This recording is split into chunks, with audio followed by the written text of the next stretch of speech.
श्री स्वामी समर्थ. हा व्हिडिओ आहे कालचा दत्त जयंतीचा.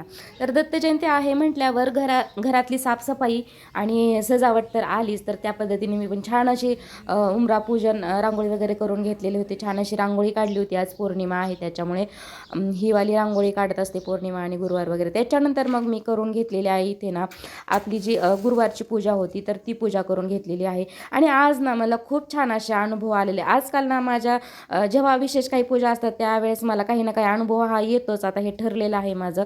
तर त्याचप्रमाणे आज सुद्धा आला होता. तर काय काय अनुभव आला आता ते मी व्हिडिओच्या शेवटी दाखवलेलं आहे तुम्हाला. तर इथे ना मी हे पूजा करून घेतली सर्वात अगोदर. तर म्हणजे सर्वात अगोदर तर घरातली कामं परीला शाळेत वगैरे पाठवली. त्याच्यानंतर छान अशी पूजा करून घेतली. इथे जी ही वेणी बनवलेली आहे तर ही वेणी ना मी घरी स्वतः बनवलेली आहे. तर कशी वाटली तुम्हाला हे वेणी ते सुद्धा मला नक्की सांगा. कारण का काल ना काही फुलं वगैरे आणायला जमलेलं नव्हतं. जे फुलं घरात शिल्लक होते अगोदरचे त्याचीच मी वेणी बनवून घेतली होती.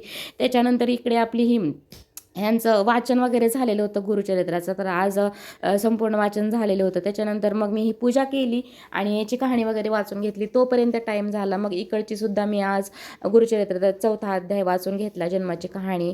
त्याच्यानंतर इथे अशा पद्धतीने उद्यापनाचं नैवेद्य वगैरे दाखवून घेतलेलं आहे. आपल्याला 4 नैवेद्य दाखवायचे असतात गुरुचरित्र उद्यापनासाठी. तर तेच मी करून घेतलेलं आहे. आणि आज पौर्णिमा होती तर सत्यनारायणची पूजासुद्धा होती. पण मला ना त्याचा व्हिडिओ नंतर काढणंच झालेलं नाही आहे. तर इथे बघा माझा हा पहिला अनुभव. तर खूप छान म्हणजे व्हिडिओमध्ये तेवढं छान असं कॅप्चर होत नाही, पण खूप छान असं फुल तयार झालेलं होतं दिव्यामध्ये. तर हा आहे पहिला संकेत. आणि त्याच्यानंतर दुसरा संकेत असा की ना कोणती पण विशेष पूजा केली की आमच्या दारामध्ये ना गाई ही नक्की यायला लागली म्हणजे यायला लागलीच आहे. तर तिला मी नैवेद्य वगैरे दिला. त्यातले 4 नैवेद्य होते त्यातलंच एक नैवेद्य तिला दिला आणि तो तिने अगदी चाटून पोसून खाल्लेला आहे. आणि तिसरा अनुभव असा आहे की आज ना म्हणजे 5 तारीख होती माझी मंथली डेटची. तर आजच्या माझ्या इतक्या सगळ्या पूजा झाल्या आणि त्याच्यानंतर अगदी उपवास वगैरे सोडल्यानंतर मला रात्री प्रॉब्लेम आला.